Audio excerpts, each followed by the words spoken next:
দর্শক আজগো টাইমেজ দিয়া আর নতুন আলু দিয়া আর ধন্যবাদ দিয়া মায়ের আনবে তাই চলেন দর্শক মগো লগেই থাকেন। মাছ কিন্তু কোড়া শেষ এমন মোরা ধুইতে যামু।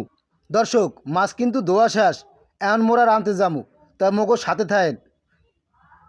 মা এই মাছ দুগ্গো আর রাঁধতে দাও।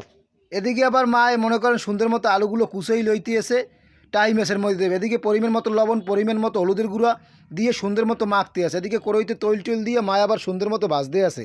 তো টাকি মাছ বললে কথা, শীতকালে কিন্তু টাকি মাছের স্বাদটাই আলাদা।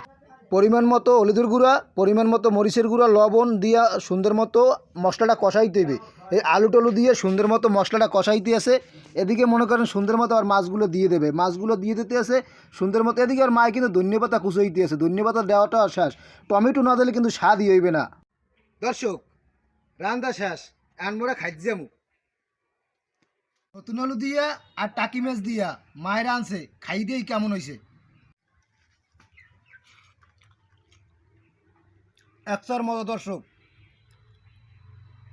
আপনারা নতুন আলু দিয়া টাকি মাছ দিয়া খাইতে পারেন, একসার স্বাদ লাগে, সেই স্বাদ। আহা।